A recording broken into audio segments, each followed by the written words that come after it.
Gostaria de dar boas-vindas a todos. Meu nome é Dilson Ferreira, eu sou um dos coordenadores executivos do PNBE, Pensamento Nacional das Bases Empresariais.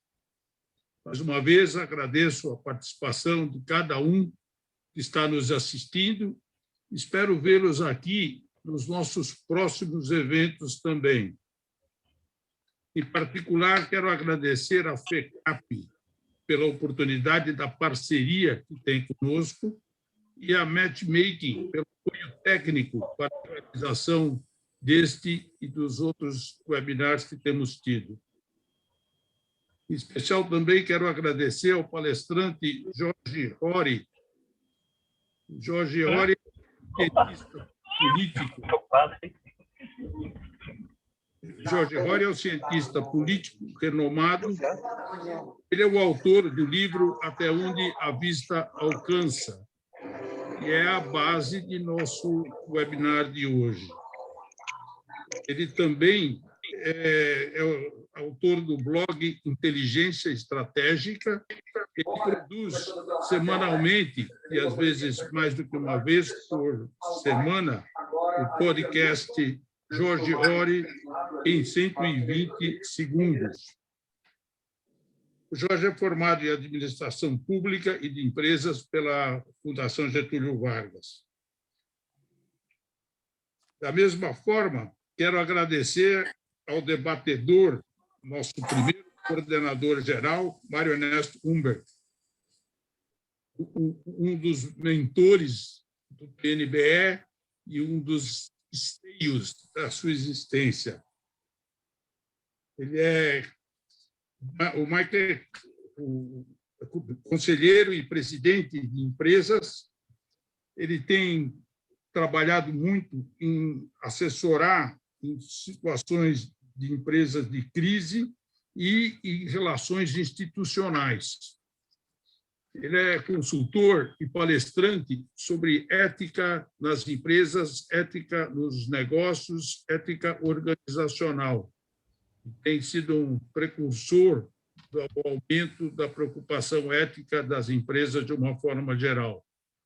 E também tem dado apoio em temas socioeconômicos para empresas e instituições.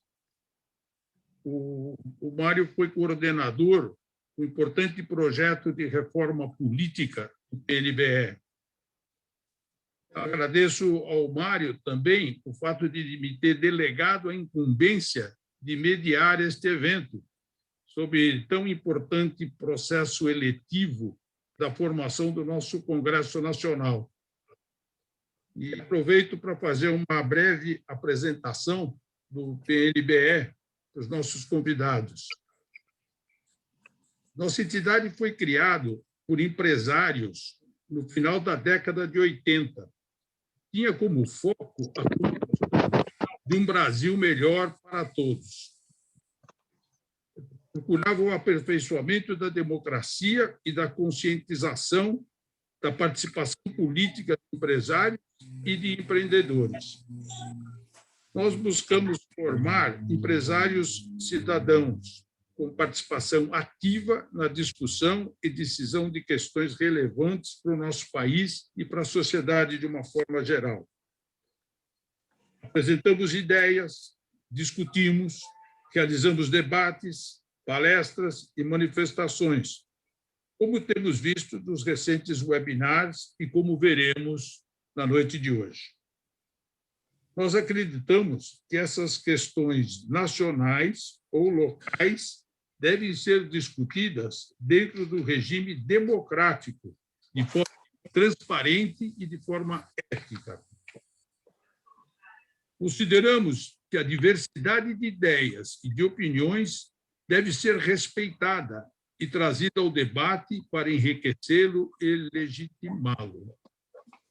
Nosso foco está concentrado na transformação do Brasil que temos para o país que queremos, definido por 5 pilares básicos. Nosso esteio. O Brasil socialmente justo é o que nos o Brasil economicamente forte, ambientalmente sustentável, eticamente respeitável e politicamente democrático. Eu friso este último ponto, politicamente democrático. Mudar a forma de pensar e agir do poder público com foco no interesse de todos os brasileiros e na redução das desigualdades é fundamental para que possamos atingir o Brasil que queremos. Quero agradecer mais uma vez a todos por estar aqui. Quero iniciar os nossos trabalhos. Os microfones fiquem desligados. Aviso que nós teremos as perguntas após as apresentações feitas pelo chat e procuraremos responder a maior parte delas. Vamos procurar manter o nosso horário dentro do que está previsto e terminarmos às 19h30 o evento como um todo. Isso dará uma meia hora de perguntas e respostas, tanto para o Mário como para o Jorge Ori, que serão todas muito bem-vindas. Eu agora agradeço mais uma vez e passo a palavra para o Jorge Ori para iniciar a sua apresentação. Boa tarde a todos e todas. É um prazer e uma satisfação ter todos vocês aqui. Eu vou tentar explicar o que está acontecendo em Brasília e por que, ou melhor, qual é a origem dessas questões todas. Tá? O próximo. Os últimos acontecimentos no Congresso caracterizam bem que o Congresso que temos não é o Congresso que nós queremos. A eleição do Arthur Lira, o líder do Centrão, com 300 votos secretos, muito mais do que a maioria simples e muito próxima da maioria necessária para aprovar emendas constitucionais. A negociação da pauta em torno de emendas orçamentárias. O último dado é que, além do que já tem como emendas, o Congresso ainda quer mais 18 bilhões de emendas e comissões, somando ao todo 34 bilhões. Então, isso engessa, isso passa praticamente para o Legislativo a definição do que o governo deve fazer em relação às despesas discricionárias. Outro item foi o PEC da impunidade, que, infelizmente, não passou, mas é uma tentativa de mostrar como é que o Congresso está agindo. Por que isso acontece? É pela forma pela qual os deputados são eleitos. Isso é o dado mais importante para entender o que está acontecendo. O problema não são os deputados, são como eles são eleitos. Eles são eleitos por Estado e não nacionalmente. Nós somos muito acostumados a avaliar a eleição do presidente, que é uma eleição nacional. Todos votam igualmente e todo brasileiro vota no presidente. Nos deputados e nos senadores, não.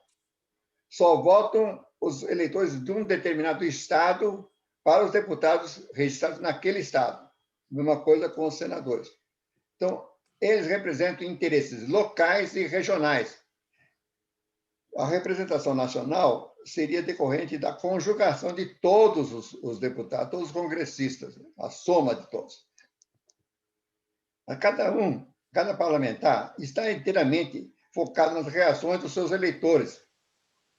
São eles que vão reeleger ou não. Isso explica por que os parlamentares não são sensíveis a pressões de assinados, abaixo-assinados, eleitores, ou de outras pressões fora do estado dele. Então, não adianta nós termos 1 milhão de abaixo-assinados em São Paulo, que o eleitor do Maranhão não vai se sensibilizar. Isso porque nós cometemos, a meu ver, alguns equívocos críticos. O primeiro que parece ser uma questão gramatical, mas não é.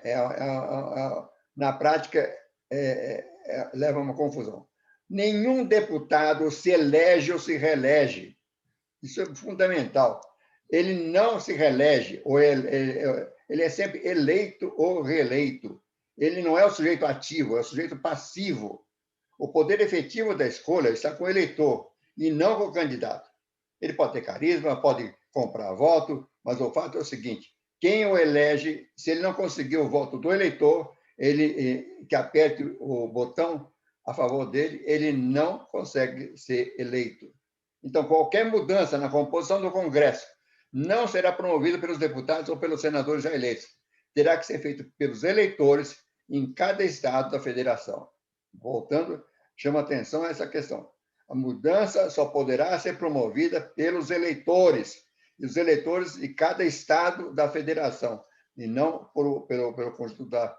O conjunto será pela soma de todos, mas não como é a eleição do presidente.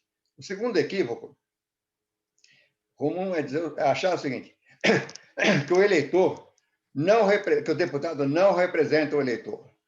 Ele representa o eleitor, não o representa naquilo que nós gostaríamos que fosse, que é pensamento, ideologia, programas. Ele representa o eleitor nos seus interesses mais imediatos, mais pragmáticos, tá? Sejam as comunidades, sejam as corporações. Seguinte.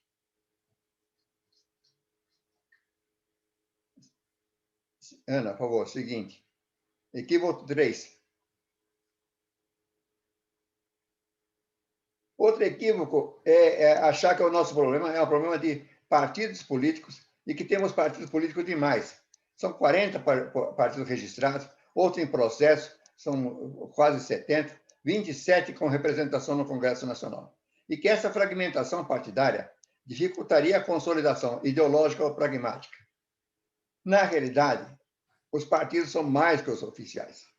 Os campeões de voto, que conseguem sozinhos os votos partidários, eles são um partido. Ao longo da sua trajetória, se você perguntar qual foi o partido do Jair Bolsonaro, você pode citar 7 ou 8 partidos. Nenhum deles. O único partido dele sempre foi o partido do Bolsonaro, ou seja, ele é o partido. Tá? Então, ele, como campeão de votos, sempre não dependeu de partido. Os demais, que não são eleitos com votos individuais, dependem de votos partidários. Esses, sim, são escolhidos pelos partidos e tem que escolher o partido. Tá? Então, é importante que campeões de votos, e não são tantos, são cerca de 30, não dependem, e eles se transformam em partidos ele mesmo. Seguinte. Eu não vou entrar em detalhes aqui nessa questão, só para explicar o seguinte. O sistema eleitoral para a Câmara de Deputados é o do voto proporcional, que é baseado no voto total de votos em um estado, votos válidos, dividido pelo número de vagas. Isso define o coeficiente eleitoral, e esse coeficiente eleitoral define o número de partidos, a quantidade de partidos. Tá?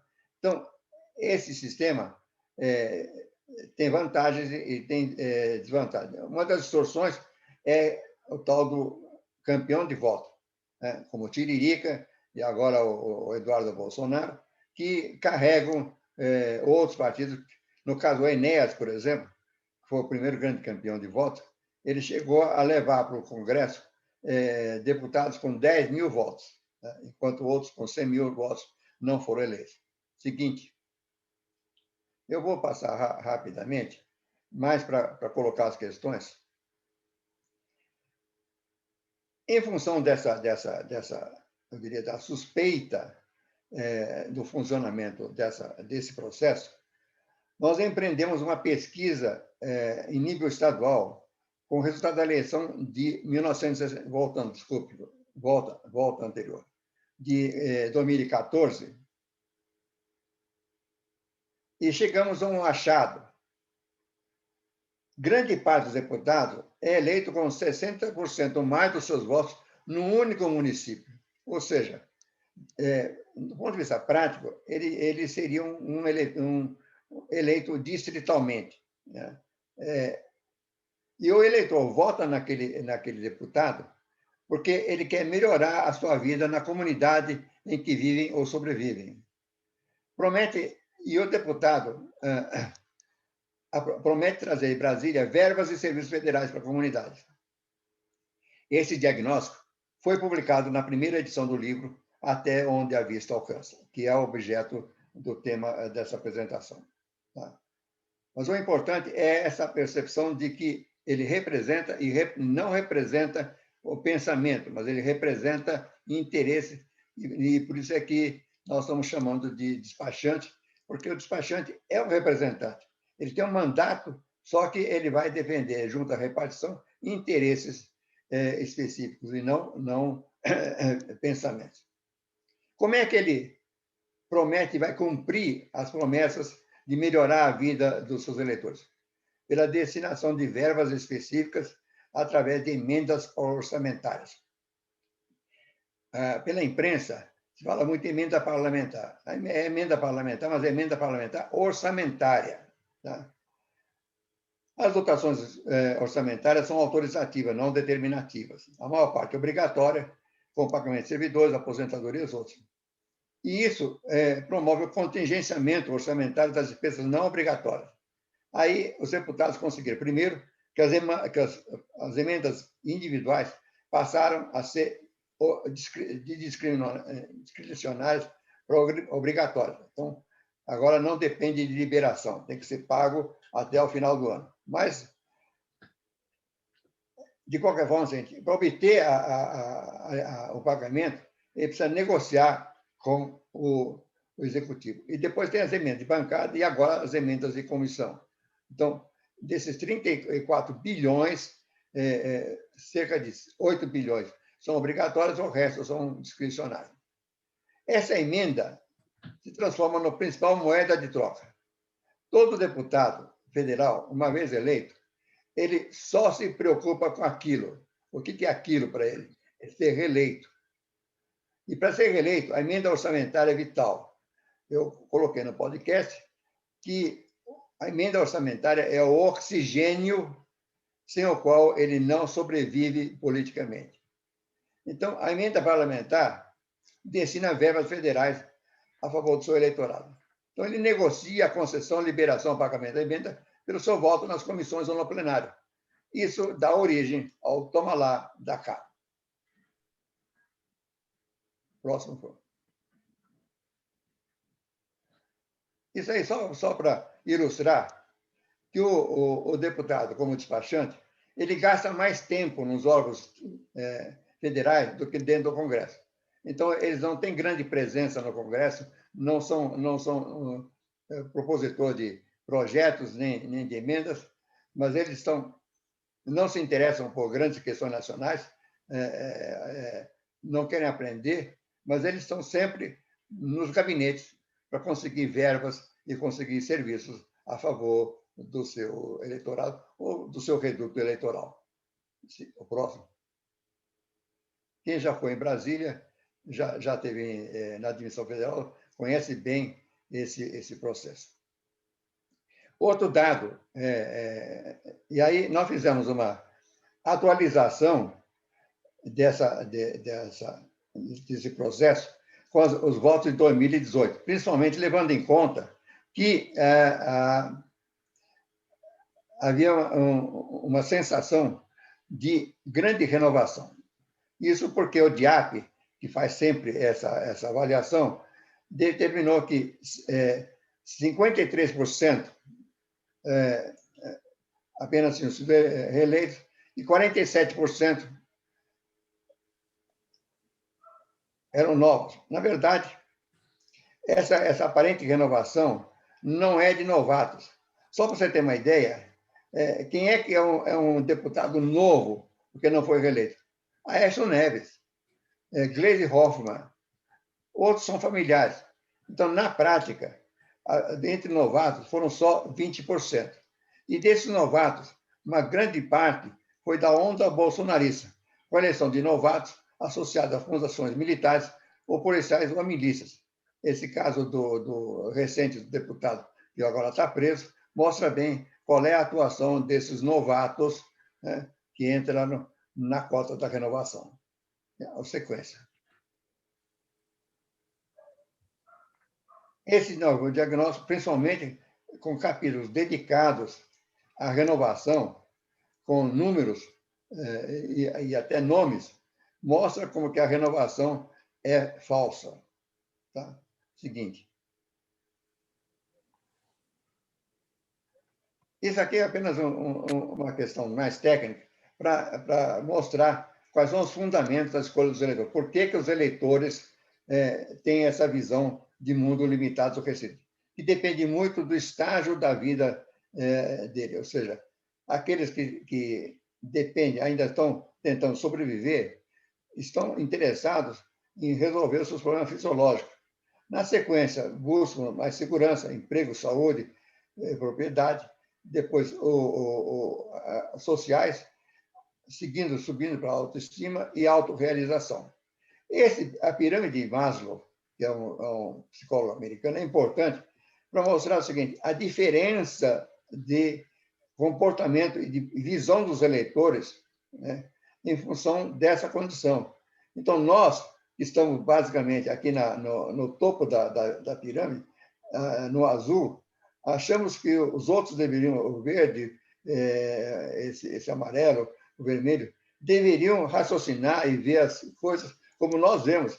Não é verdade. Eles veem de acordo com a realidade deles. Então, esse é o dado que é fundamental a gente entender como é que isso determina o voto deles. Tá? Seguinte.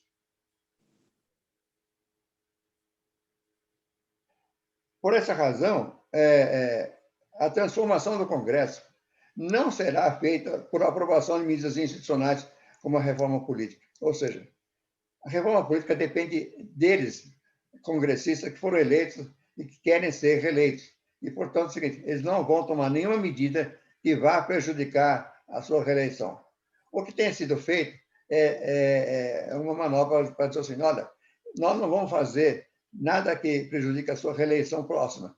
Não vamos fazer alguma coisa que só entre em vigor daqui a 8 anos, daqui a 12 anos. E algumas coisas que foram mudadas dentro dessas condições. Por exemplo, a parte de barreira partidária e outros que nunca são feitos para o mandato ou para o mandato seguinte. Tá? O parlamentar atual só irá mudar em função da reação dos seus eleitores. Ou seja, ele está no Congresso, ele volta todo fim de semana para suas bases eleitorais, ou quando não pode, ele até fica, né? E pelo menos uma vez por mês ele vai e ouvir os seus eleitores. É importante sempre raciocinar que a visão dele é dos seus eleitores e não de todos os eleitores, né? Principalmente não é dos eleitores que não são do seu estado. Tá? Então, essa visão é que faz com que qualquer ação para a transformação do Congresso tenha que ser feita em nível nacional, estado por estado, e não apenas nos estados principais. Tá? Basicamente, é isso. Não, isso aí eu vou deixar para apresentar no final, por favor. Eu vou encerrar aqui. Desculpe se eu corri, mas é mais para seguir o tempo e deixar tempo para o debate. Muito obrigado. Muito obrigado, Jorge. Excelente apresentação. Nós ficamos muito satisfeitos de ver a atualização que você tem feito dentro desses princípios, até onde a vista alcança, ao longo das mudanças que têm ocorrido na nossa política. Nós estamos hoje vendo uma apresentação atualizadíssima. Diria também para os colegas participantes aguardarem as perguntas para após ouvirmos o Mário Ernesto Humberg. O Mário não vai fazer uma palestra, o Mário vai participar debatendo com a experiência que ele tem em mudanças políticas, em reforma política, e as expectativas que ele tem do que possa vir a acontecer no nosso país, nessa área. Ele se prontificou a fazer esse debate junto com o Jorge Orio, que, sem dúvida nenhuma, vai enriquecer muito a nossa participação, vai enriquecer muito o nosso evento. Eu passaria a palavra para o Mário e depois disso, então, nós fazemos as perguntas. Obrigado. Mário? Seu telefone está bloqueado, Mário.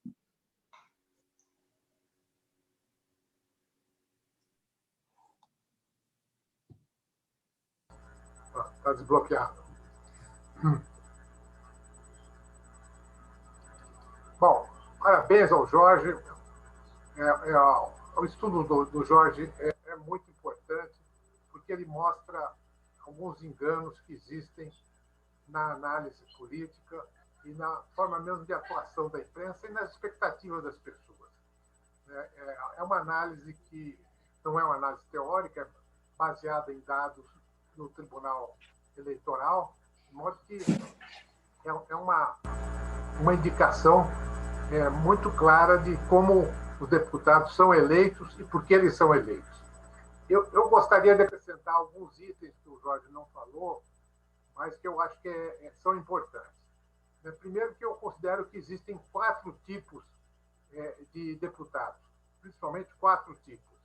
Os despachantes, que o Jorge falou, que constituem o que se chama de baixo clero ou centrão, que são pouco informados e sem interesse nas pautas nacionais. Eles negociam voto por emendas, como disse o Jorge. O segundo tipo de deputados são os representantes das corporações. Defendem os setores que apoiam e financiam sua eleição, ou seus próprios interesses. Esse grupo é normalmente de pessoas informadas, né? Gente que sabe o que está falando, mas que negocia o seu voto por apoio às suas pautas. Você vota no meu projeto, eu voto no seu. É o caso de muitos representantes de entidades profissionais, de associações empresariais, ruralistas e outros. Esses deputados que representam as corporações criam as frentes.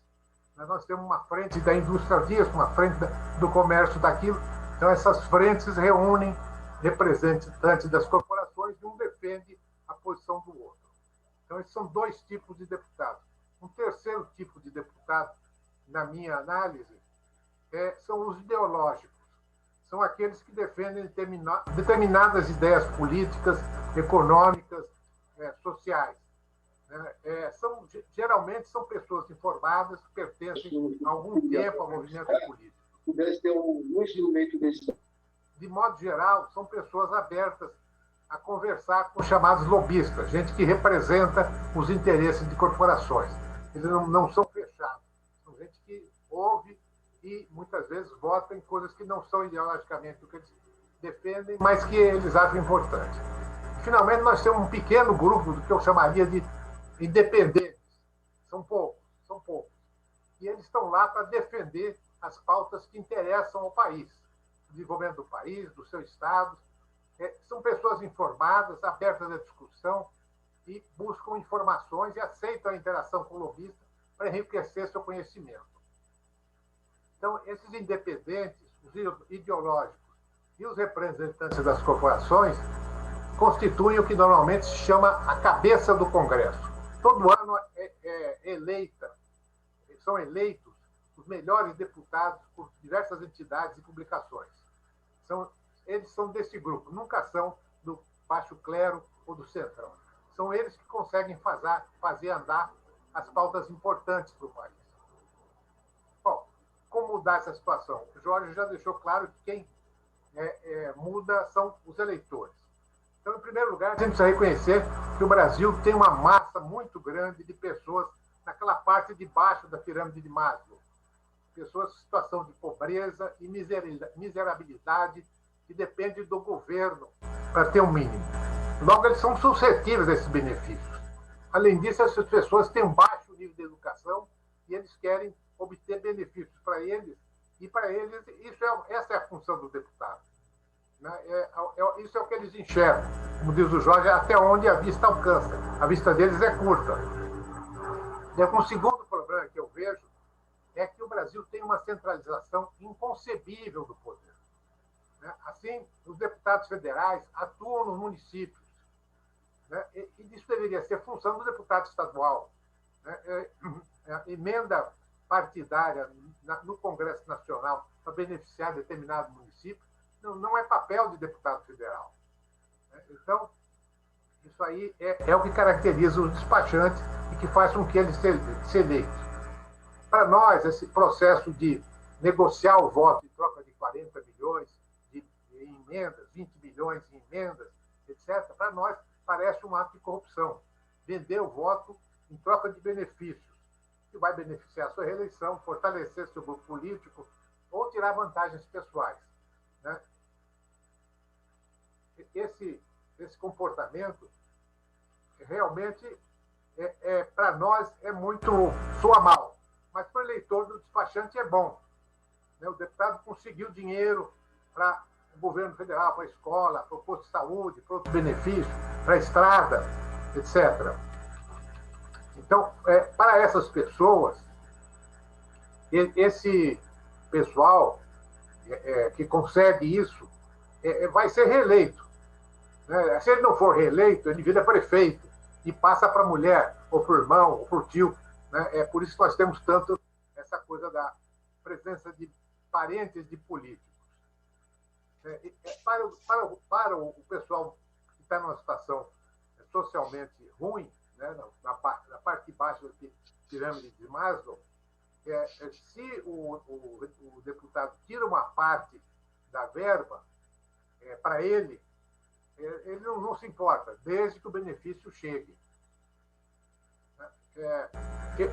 Uma das coisas importantes que me parece é que a gente tem uma impressão de que os deputados não pensam no Brasil, não pensam mesmo. Né? Eles pensam no seu eleitor, como o Jorge deixa claro nesse seu trabalho. Se eles conseguem bastante votos na sua região, eles são eleitos porque ficam entre os primeiros do seu partido. E eles aproveitam a sobra dos candidatos que ficam nos últimos lugares. Então, uma das coisas interessantes é que, apesar das reformas, nós temos uma mudança muito significativa e que não é tão significativa, né? Pensando bem, mas ela é bastante significativa do ponto de vista legal. Né? Foi proibida a coligação em eleições proporcionais e foi proibido também que partidos com pouco voto tenham representação no Congresso. E, sem isso, eles também não recebem verba pública direta, tempo de rádio e televisão e outras vantagens. Como hoje a nossa Câmara está em mãos do chamado Centrão, e, de certa maneira, o Senado também, há um movimento para tentar anular essas cláusulas. Está havendo um movimento pela reforma eleitoral, um movimento regressivo para que se elimine essas duas questões. Eu gostaria também de destacar um pouco mais uma questão importante. Quando a imprensa, seja escrita, falada, televisiva, diz que o deputado recebeu 40 milhões, conseguiu 40 milhões de emendas para a sua região, para nós parece ruim. Mas para o eleitor dele é muito bom. Ele conseguiu 40 milhões, vai melhorar a nossa escola, vai melhorar a nossa estrada, vai melhorar a nossa saúde. Então, é preciso que a gente entenda que temos duas posições diferentes. A da chamada elite pensante, que é uma minoria, e a chamada do eleitor comum, que está interessado em ser bem representado do ponto de vista de conseguir benefícios para a sua região. Bom, basicamente, esses eram os comentários que eu queria fazer. Eu tinha alguns comentários sobre a reforma política e sobre como podemos mudar a legislação política eleitoral, mas isso vai ficar para um próximo evento sobre reforma política e eleitoral que o PNBE já está programando. Muito obrigado.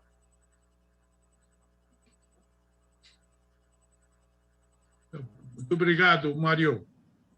Eu gostaria agora de entreter das perguntas feitas e iniciaria uma pergunta do Roberto Nolasco,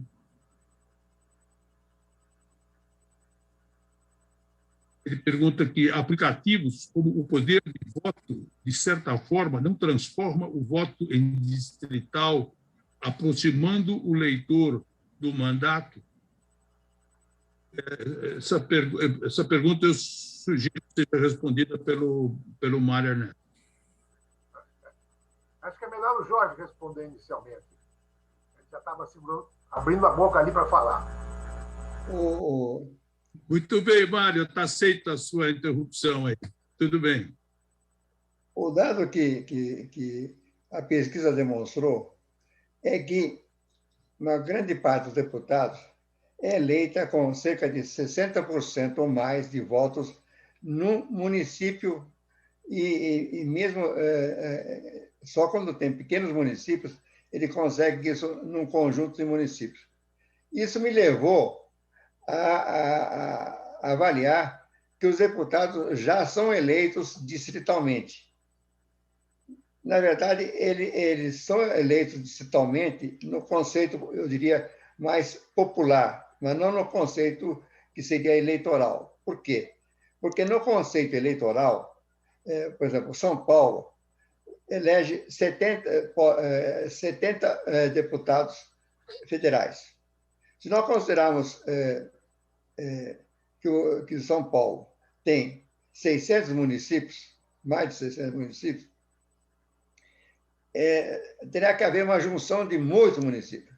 Então, é uma visão que a pesquisa demonstrou, inclusive de um rodízio entre o político que é deputado, depois ele se candidata a prefeito, eleito prefeito, ele deixa, depois ele de novo é candidato a deputado federal, e aí coloca o parente como candidato a prefeito. Na verdade, isso, se for estabelecido o voto distrital, mudaria isso, porque ele teria que trabalhar com vários distritos, a não ser, exceto alguns distritos, alguns municípios maiores de regiões metropolitanas, que corresponderiam a um único distrito. As capitais, por exemplo, São Paulo, teria mais de um distrito, mas a maior parte das grandes cidades corresponderia a um distrito. Então, isso mudaria, a meu ver, assim, a dinâmica, porque deixaria de ser uma representação micro ou nano para ser micro ou ser pequeno, tá? E uma disputa entre, eventualmente, os despachantes, ou seja, em vez de nós termos 2 despachantes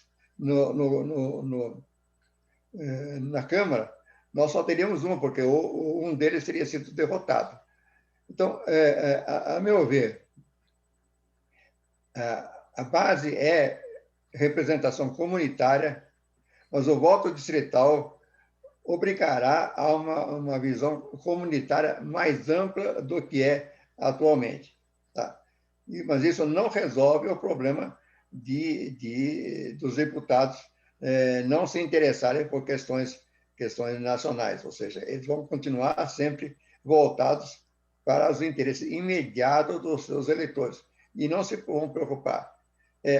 Um dado só para completar, em relação à pesquisa que eu comecei, a primeira pesquisa, um dos exemplos mais típicos, né, foi Jair Messias Bolsonaro. Ele ainda não era, poderia eventualmente ser candidato a presidente, mas eu analisei como deputado federal do baixo clero, eleito e reeleito por 7 vezes. Uma das características dele é o seguinte: ele não se demonstrou nenhum interesse pelas questões nacionais, a não ser o golpe, o regime militar. E depois ele confirmou isso com a questão econômica, ou seja, ao longo de 28 anos, 27 anos de Congresso, ele jamais se interessou e estudou a economia brasileira. Ou seja, quando ele saiu candidato a presidente, ele teve que se valer do seu posto em Ipiranga. Por quê? E isso é típico, ou seja, ele não é um caso excepcional. Eu só estou citando porque, por coincidência ou por acaso, eu analisei a trajetória desse deputado federal, que é típico no caso, de um despachante corporativo, mais do que um despachante comunitário. Eu acho que o voto distrital tem a vantagem de possibilitar que metade dos eleitos sejam de pessoas que têm uma liderança mais ampla. Você reduz a metade aqueles que dependem só de benefícios aos seus eleitores. Porque no voto distrital misto, você tem uma lista partidária que normalmente é feita com base a gente que tem um certo peso. É verdade que tem aquilo que o Jorge mencionou, de querendo escolher gente como o Tiririca para puxar voto. Mas esse é um tema para discussão.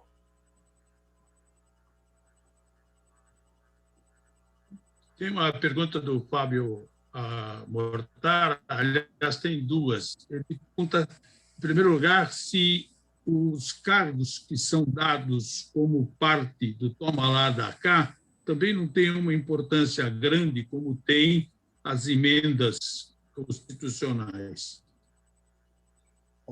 Essa é uma pergunta que faz. E ele pergunta também se a cláusula de barreiras, a barreira partidária, também não é um avanço, isso é um avanço democrático. É uma coisa positiva, Jorge. Ok. A primeira pergunta é só para entender o seguinte. O Centrão, ele é uma associação, uma federação dos despachantes. Mas eles têm uma base e tem a cúpula. A base só quer saber da emenda, ou, quando muito, de cargos de terceiro e quarto escalão, que é o cara que vai executar a emenda regionalmente. Tá? Ele não se aparece para disputar ministérios ou secretários nacionais. Já a cúpula se aproveita dessa condição de representar essa base, e aí sim, eles querem ministérios e querem esses cargos maiores. Então, uma coisa são os despachantes, essa categoria de despachantes, que seriam cerca de 300 deputados, e que justifica, inclusive, a eleição do Arthur Lira, que, aliás, ele poderia até ter um pouco mais, se todos os despachantes tivessem votado nele. Mas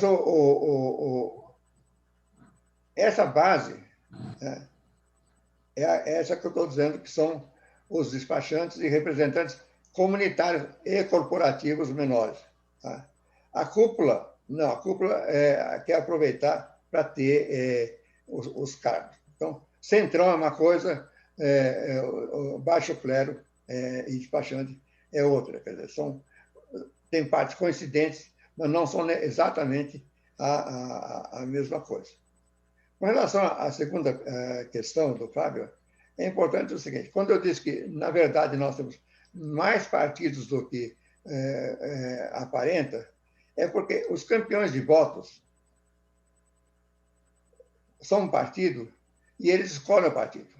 Então, se o partido em que eles estão não os satisfaz, eles mudam para um outro partido menor e querem mandar no partido. Então, eles não são escolhidos pelo partido, eles escolhem o partido. Com a cláusula de barreira, requerendo uma visão mais nacional, isso tende a diminuir e, eu diria, a acabar. Ou seja, o campeão de voto, que é um campeão de voto estadual, pode querer escolher um partido para tomar conta, mas ele precisará que o partido tenha uma representação nacional.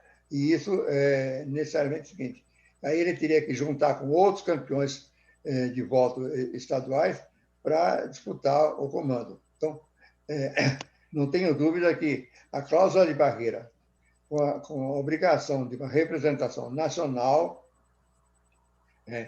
vai mudar essa dinâmica. O problema é o seguinte: essa dinâmica vai prejudicar nanicos programáticos. Ou seja, esses que estão mais voltados para o pensamento, para a ideologia, né, e não para o despachantismo, para as comunidades, não têm conseguido votos suficientes e correm o risco de perder as condições partidárias com as medidas, essas medidas. Tá? Então, tem fatores bons, mas tem fatores que não são tão bons, mas isso aí, a meu ver, é uma questão de estratégia dos partidos menores, principalmente partidos de esquerda, que precisam entender como é que a coisa funciona e não ficar achando que o programa é suficiente para manter o partido. Muito bom, Jorge. Eu tenho uma pergunta a respeito de uma mudança no sistema político. E a pergunta é do Roberto Berks. Pergunta se o regime parlamentarista, com a combinação, ao mesmo tempo, de um sistema de voto distrital, que não seria uma solução. De uma certa forma, na prática, nós temos um sistema parlamentarista no Congresso, mas que depende de um relacionamento com o Executivo, ou seja, o Parlamento, ou seja, o Parlamento funciona como se fosse um regime parlamentarista, mas ele não elege o primeiro-ministro ou o presidente da República. Então, é uma condição híbrida que, aliás, já está na Constituição. A Constituição foi estabelecida para um regime parlamentarista e, no final, virou um presidencial parlamentarismo. Então, é um parlamentarismo capado, um parlamentarismo sem cabeça. A cabeça continua sendo se fizer o parlamentarismo integral, se isso melhora, eu acho que pode melhorar. Sempre o seguinte, a gente quer que mude de quem não gostamos, né? Mas os outros querem que permaneça. Então nem sempre o que é bom para um é bom para os outros. Então, mas, de qualquer forma, é o seguinte, no meu entender, o regime parlamentarista daria uma dinâmica diferente da que nós temos hoje e não essa dependência de que se um governante não governa bem, nós temos que esperar os 4 anos, democraticamente, nós temos que esperar os 4 anos. No regime parlamentar, ele estaria mais sujeito a mudar, a perder a base em menos tempo. Tá? Entendi. Pois não, Jorge. Continua. A associação com o voto distrital, também eu acho que, em tese, poderia melhorar, mas é uma questão de longo prazo. Tá? Nós não estamos falando nem de 4, nem de 8 anos. Nós estamos falando de 12, 16 ou 20 anos. Sim. Mas pela sua primeira resposta, Jorge, eu entendo que você defenderia o sistema parlamentarismo como sendo uma possibilidade de melhorar as condições políticas do país a longo prazo, é isso? Sim. Obrigado. Eu passo para sabe, o Mário vai estar falando sobre isso no nosso próximo webinar, sobre reforma política, mas talvez queira fazer um comentário a respeito da perspectiva do parlamentarismo como uma alternativa para a solução dos nossos problemas políticos. Veja, eu sou parlamentarista. Acho que os países parlamentaristas têm algumas grandes vantagens sobre os países presidencialistas. O presidencialismo é uma invenção norte-americana que passou aqui para os países da América do Sul e da América do Norte. Na Europa, os países são basicamente parlamentaristas. Parlamentarista com o rei ou rainha ou parlamentarista com o presidente eleito.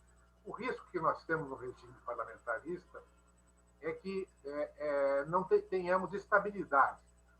Nós podemos pegar dois modelos do regime parlamentarista europeu para avaliar o nosso.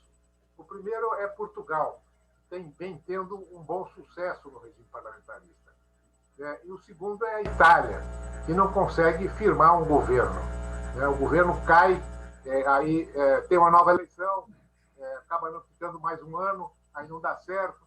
Então, o grande risco do parlamentarismo do Brasil é a instabilidade. A vantagem é que você transfere para os deputados a responsabilidade pelo orçamento. Eu acho que é uma coisa que faz falta no Brasil. O deputado no Brasil é irresponsável em relação ao orçamento. Ele pede mais verba para isso, mais verba para aquilo, e o governo, isto é, o executivo, que se vire para atender essas demandas. Então, no parlamentarismo não existe isso. O parlamentar é igualmente responsável. Essa é uma vantagem certamente importante. Se eu entendi correto, nós estamos dizendo que a combinação de colocar mais direitos e mais obrigações na mesma instituição seria uma coisa positiva. É isso. É isso que eu entendo.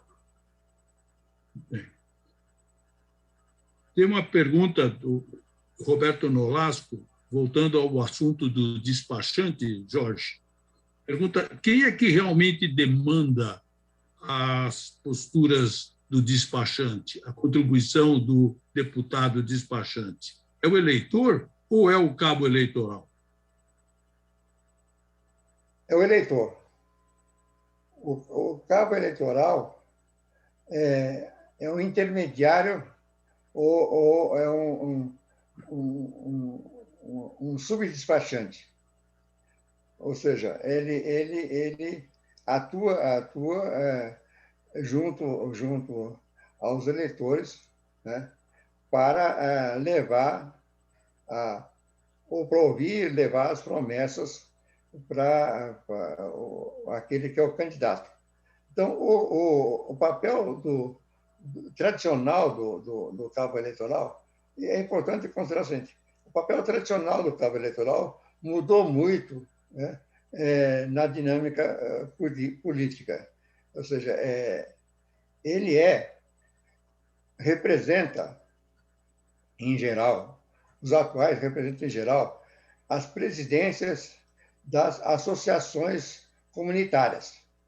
Então, quem são, aliás, você pode indicar o seguinte: o grande volume de cabos eleitorais são cabos mulheres que fundam e dominam as associações comunitárias na defesa de interesses da comunidade. Tá?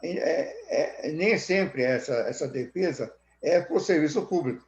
Por exemplo, atualmente, há uma grande organização comunitária em defesa dos direitos da mulher. Tá? Então, essa organização não é só querer posto de saúde, querer educação, querer escola, querer a ponte, querer a pavimentação, mas passa a ter algumas questões, eu diria, programáticas.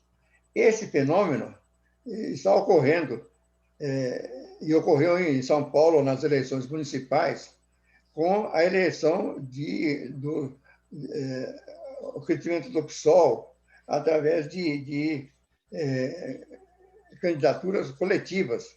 E se for verificar, assim, a maior parte das candidaturas coletivas são de mulheres, são de gays, negras, e que defendem o interesse e aí não é corporativo, mas é um outro grupo que eu diria que é quase tribal, mas que está se formando.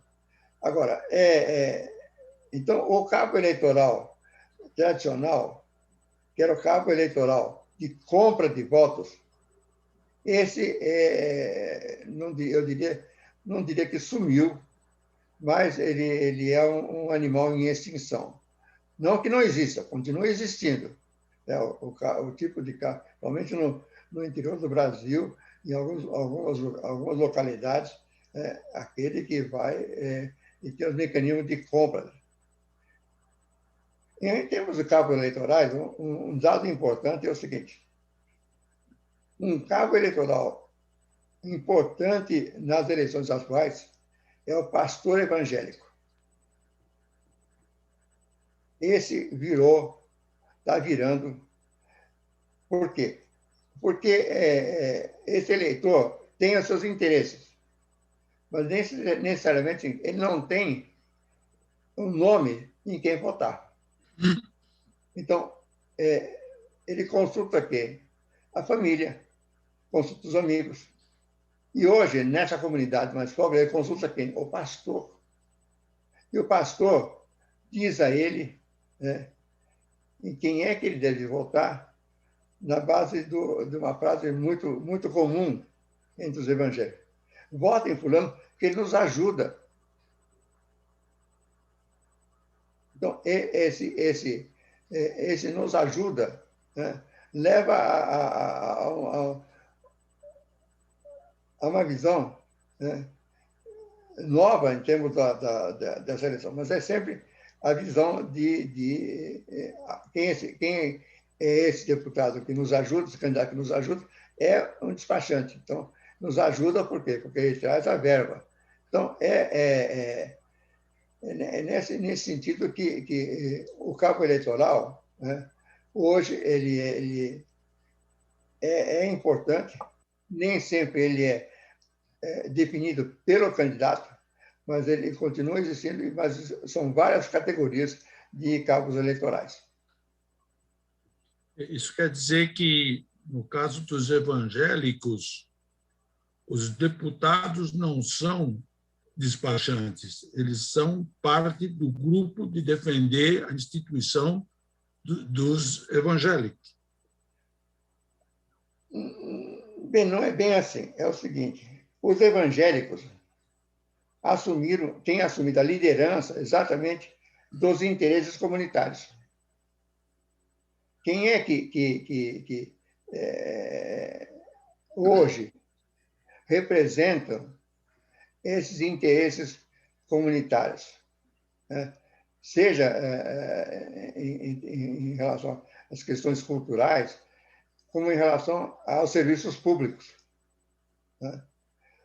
Há uma, eu diria assim, uma perda, uma omissão de partidos políticos, de grupos políticos, principalmente da parte do PT, que perdeu essa função, né? E dos cabos eleitorais tradicionais, e foram sendo assumidos pelas igrejas. Então, é nesse sentido que não é necessariamente o seguinte, que o candidato seja pastor, aliás, ao contrário, nem sempre ele é pastor, porque o pastor não quer ser eleito e ir para Brasília, ele perde poder e perde dinheiro, então ele prefere indicar um político para ser o representante, mas ele é hoje o grande representante dos interesses comunitários e tem uma grande força política, né, na eleição dos despachantes. Bem, obrigado, Jorge. Eu tenho mais uma pergunta aqui, o Osíris Dalacqua, que, no meu julgamento, Mário, seria boa para você, mas você tem o direito de repassar para o Jorge se quiser. A pergunta é a seguinte: o voto distrital misto teria uma solução intermediária, provisória, antes de uma reforma mais ampla ou, efetivamente, não alteraria nada? Olha, eu sou defensor do voto distrital misto, que, aliás, foi assumido pelo PNBE dentro do projeto de reforma política do PNBE, que nós vamos abordar no próximo webinar.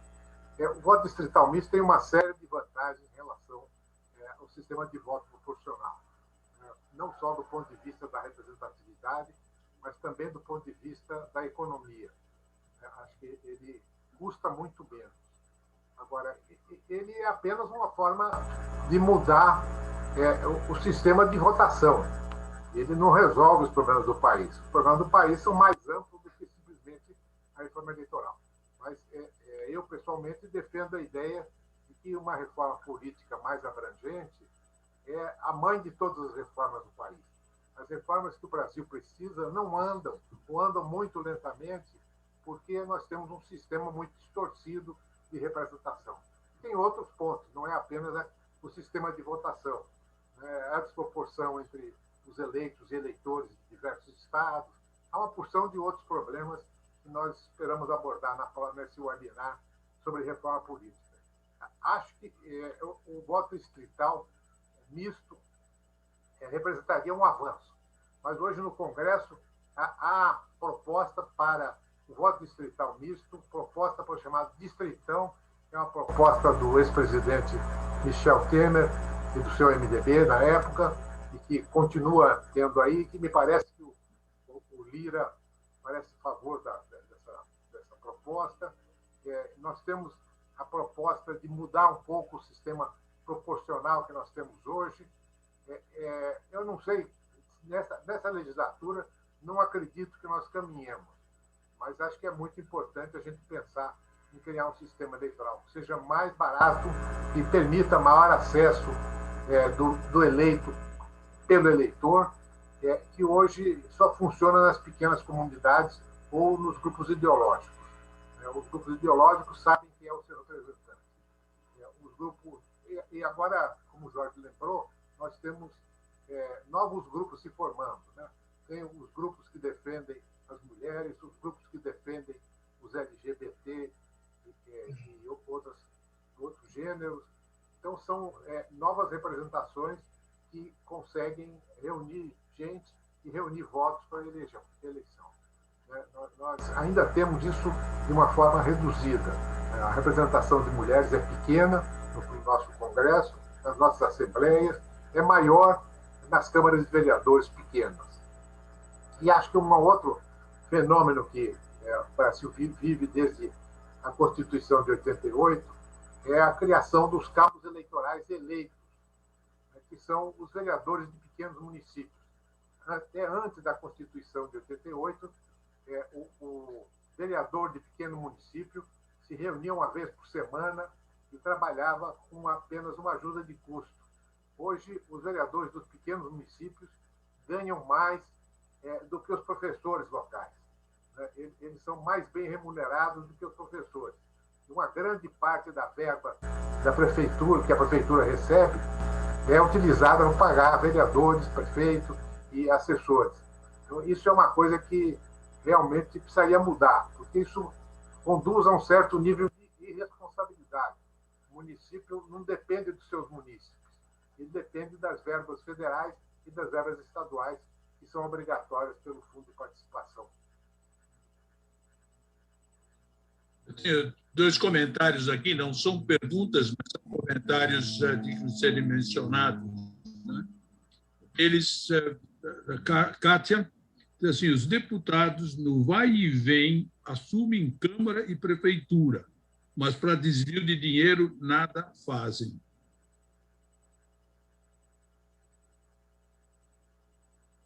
O comentário também do Roberto no Vasco, que já falou.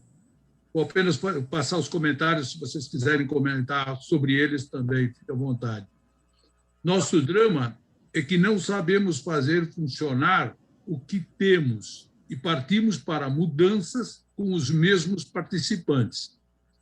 Ou seja, não mudam as pessoas e não muda o que se faz.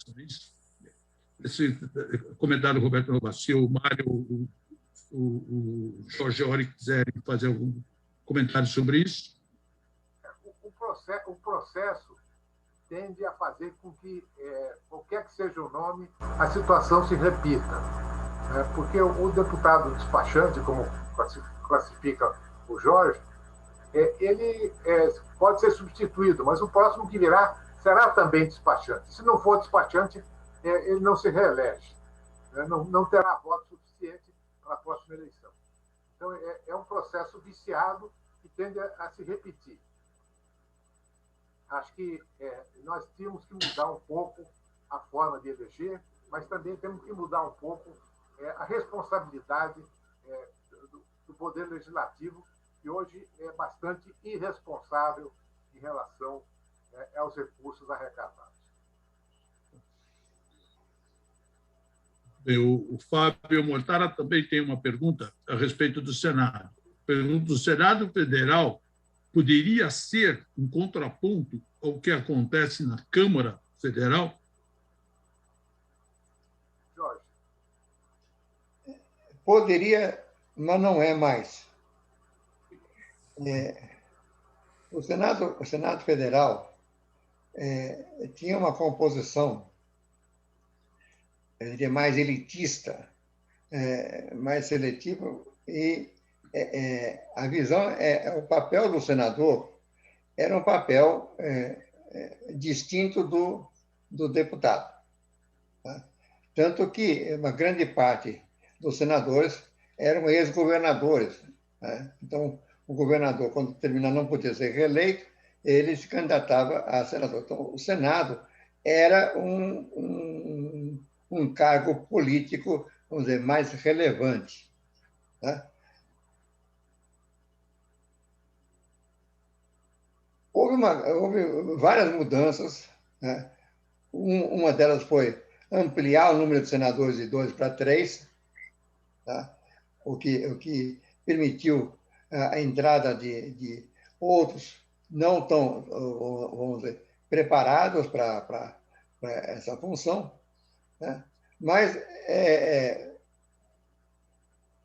uma parte do Senado é uma promoção de despachantes.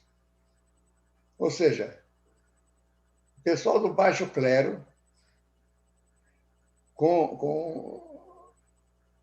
eu diria, campeões de votos, com essa atuação como despachantes, atuando mais amplo do que na sua comunidade, mas nessa perspectiva de atendimento das necessidades mais imediatas, né, foram eleitos em 2018. Uma grande parte da renovação do Senado é uma renovação de despachantes, deputados federais que foram promovidos a senadores. E por que isso ocorreu? Porque os senadores se locupletaram, ou seja, como diz o Posen, meteram a mão, e o Lava Jato acabou com eles. O Lava Jato encheu, e aí é o seguinte, uma série de senadores, ex-governadores, sendo que alguns ex-governadores foram pegos antes, em 2018, por exemplo, eles não puderam ser candidatos, como o caso do Paraná e de Goiás. Né? Então, se for verificar assim, essa renovação em 2018, poucos ex-governadores foram eleitos, uma grande parte. E com isso, é o seguinte, o Senado hoje não é muito diferente da Câmara, a menos o fato de que eles têm 8 anos de mandato. Então, é o seguinte, eles são mais tranquilos em relação ao atendimento ao eleitor, porque não tem que disputar o voto a cada 4 anos. Continua tendo que disputar o voto a cada 8 anos. Eu queria aproveitar para essa pergunta para uma colocação sobre Itaí. Isso que eu apresentei, estamos discutindo, é o seguinte, eu diria assim, é um bom diagnóstico. Tá? Muita gente pode não aceitar o diagnóstico, mas eu diria é um bom diagnóstico. E daí? O que nós podemos fazer para mudar essa situação? Eu insisto muito que a mudança vai ser através do eleitor, não através dos políticos. Os políticos, eles não se elegem e nem se reelegem. Isso é fundamental, é o seguinte, porque isso leva a uma visão de, gente, o poder está com eles. Não, o poder está com o eleitor. Transmite o poder. Depois eles têm um poder que eles usam muito para atender o eleitor e para interesses próprios. Ou seja, o que é o interesse próprio? É a remuneração do Congresso, os benefícios, o apartamento funcional, é a possibilidade de nomear os seus parentes, amigos e eventuais cabos eleitorais. Tá? São poderes menores, né? Mas isso é o que interessa a eles. Então, há uma crença, a partir daí, de que se pode renovar por uma visão de melhor categoria dos candidatos. Esse foi o grande, eu diria assim, a grande esperança e a grande ilusão de 2018. Mesmo o PNBE se envolveu em propostas, do Renova 80-20, também campanhas como Não Reeleja Ninguém. Né? E esse processo de renovação, como eu mostrei, como eu disse, é o seguinte, e isso está fartamente documentado na segunda edição, é falso.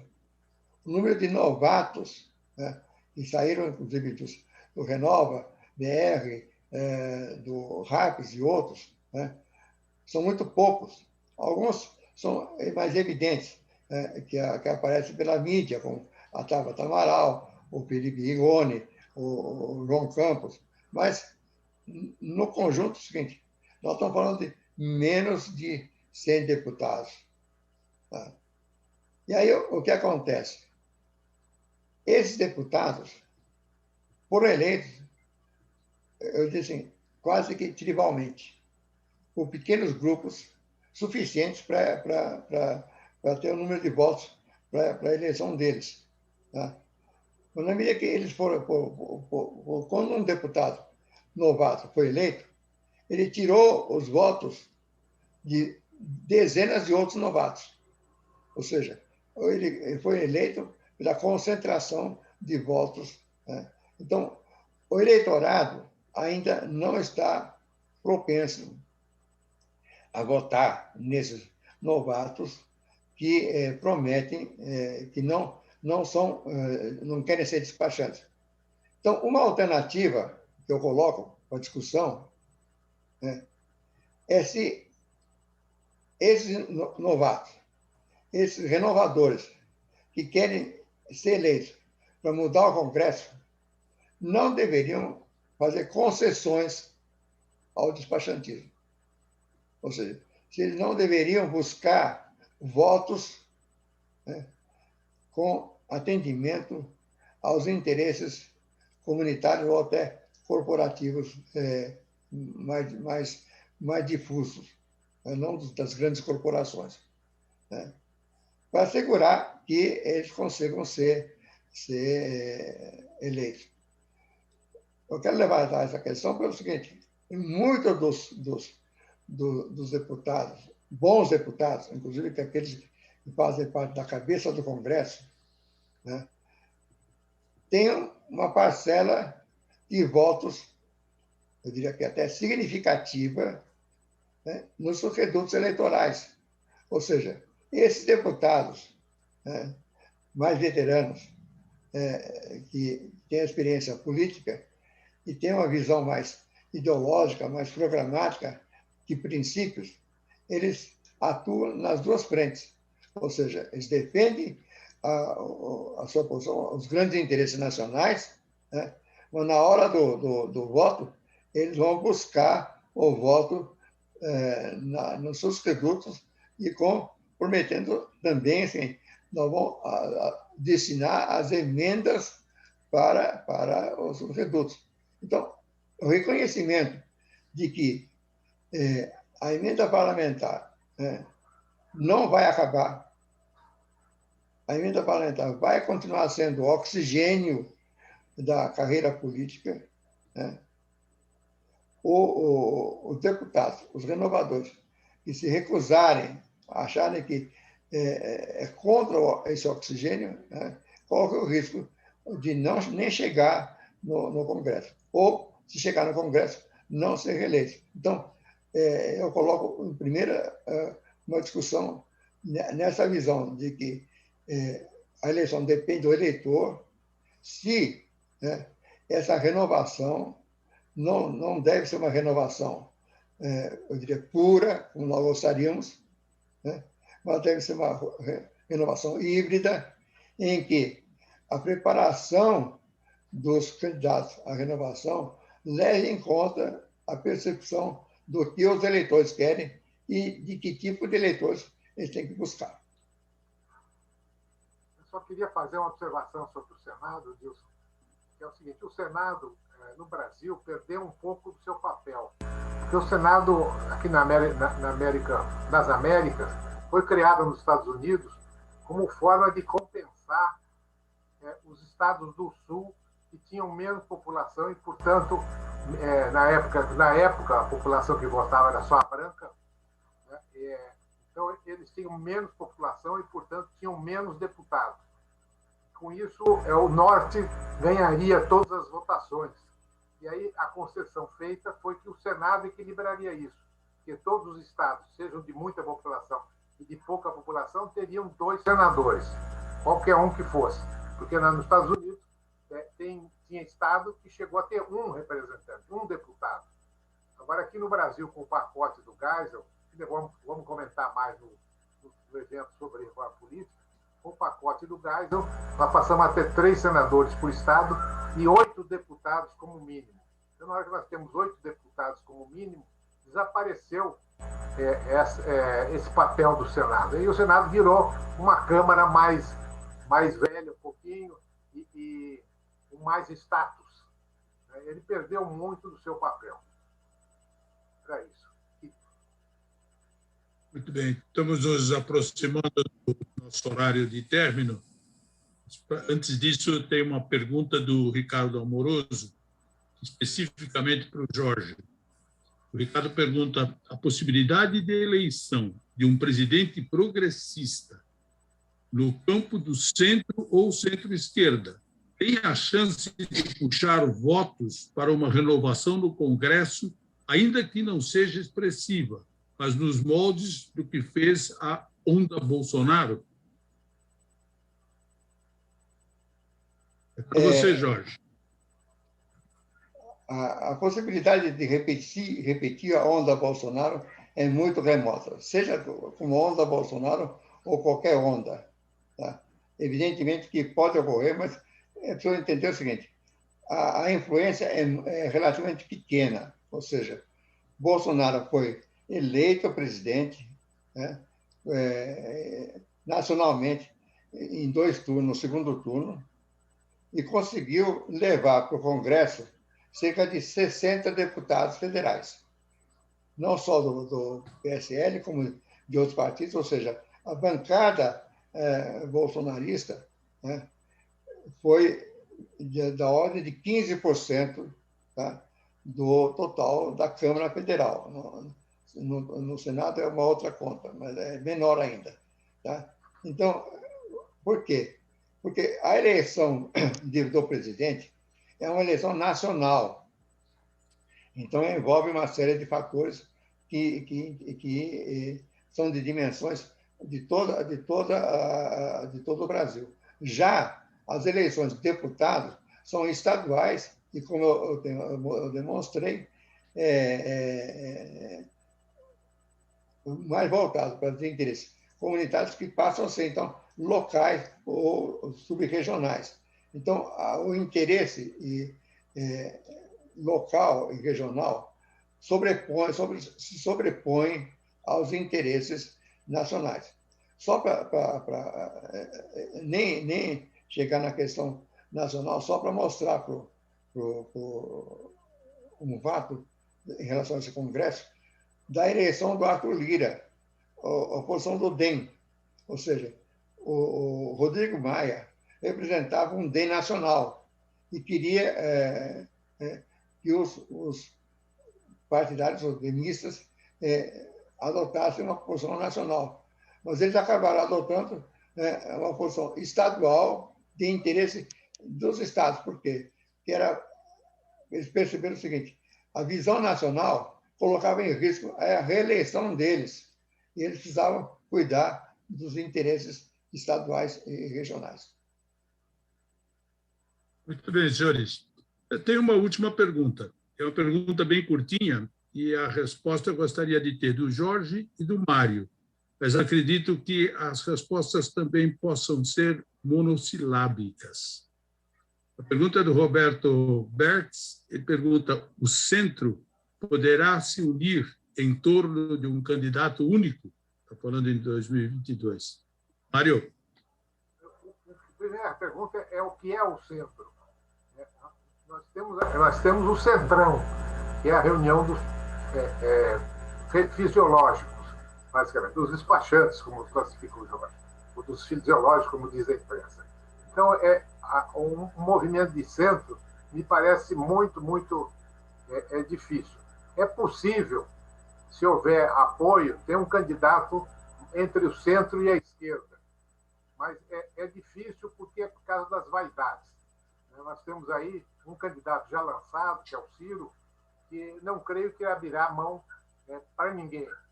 E o Ciro é uma pessoa difícil de emplacar numa eleição, porque ele é muito agressivo, e a maior parte da população não aceita esse tipo de agressividade. Então, você já tem. Aí o Lula diz que é candidato, o Bolsonaro é candidato. É preciso lembrar que o Brasil é um país populista.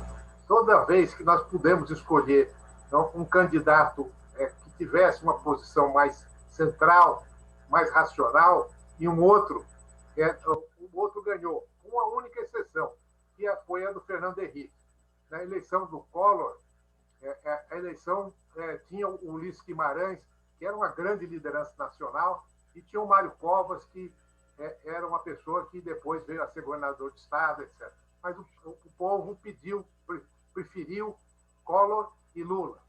Nas eleições seguintes à do Fernando Henrique, a disputa foi de Serra, que era provavelmente a pessoa mais preparada para assumir o cargo de presidente da República, apesar de ser uma pessoa difícil de trato, certamente é uma pessoa muito preparada.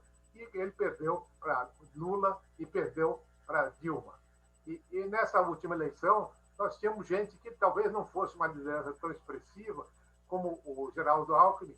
Ele ficou lá com seus 4% e votamos no Bolsonaro, que é uma pessoa absolutamente tosca, mas ele representa uma parcela importante da população. 25% a 30% da população brasileira é tosca do ponto de vista do pensamento, do ponto de vista da informação, se não mais. Então, a gente vai ter muita dificuldade de ter um candidato de centro que possa mobilizar a população. Acho muito difícil. Mas gostaria muito. Se puder fazer alguma coisa para ajudar, eu certamente faria. Legal, mas eu traduzo a resposta por a resposta entre sim ou não, a sua resposta é não, não é isso, Mário? O Wilson, respondendo rapidamente é o seguinte: a disputa de 2022 será entre populistas. Se o Centro Democrático conseguir ter um candidato populista, ao mesmo tempo que seja, eu diria, mais sério, ele terá a possibilidade. Se ele for um candidato sério, mas não populista, não terá nenhuma possibilidade. Eu só queria aproveitar, antes do encerramento, o seguinte: a Kátia tem feito várias perguntas que são mais regionais, então você não trouxe as questões dela a público, mas eu prometo a ela, assim, responderei a ela, eu sei quem é, e principalmente assim, tem uma visão muito, uma experiência muito, eu diria, local. Legal. A Cátia, que, se não me engano, falou a respeito de Joinville, da região do Sul, não é isso? E as outras pessoas que fizeram perguntas e não foram respondidas, mesmo nos comentários, nós mandaremos para vocês dois, para o Mário e para o Jorge, a pessoa Ana Rita coordenar isso, de tal forma que eles possam responder diretamente para vocês as perguntas que faltaram. Eu queria agradecer, dar os parabéns para o Mário e para o Jorge, excelente participação, excelente webinar. Queria agradecer aos participantes todos, os que fizeram as perguntas, os que estiveram conosco o tempo todo. Queria convidar todos os participantes que não são associados do PNBE a se associarem. Uma oportunidade única num momento importante. O Brasil está numa fase de tanta incerteza e de tantas possibilidades de mudanças que os empresários virem aqui, ao PNBE, não só para ouvir aquilo que se fala, não só para ouvir as ideias que se tem, mas principalmente para expressar as suas, para trazer o que pensam e aquilo que gostariam que uma instituição como o PNBE levasse adiante para as autoridades, para o público de uma forma geral. É uma oportunidade única que se tem e o convite está feito. Tenho certeza que os que vierem participar como associados nossos vão ficar muito satisfeitos. Também quero agradecer o esforço da Ana Rita para a organização deste webinar e desejar que vejo vocês no próximo. Muito obrigado, pessoal.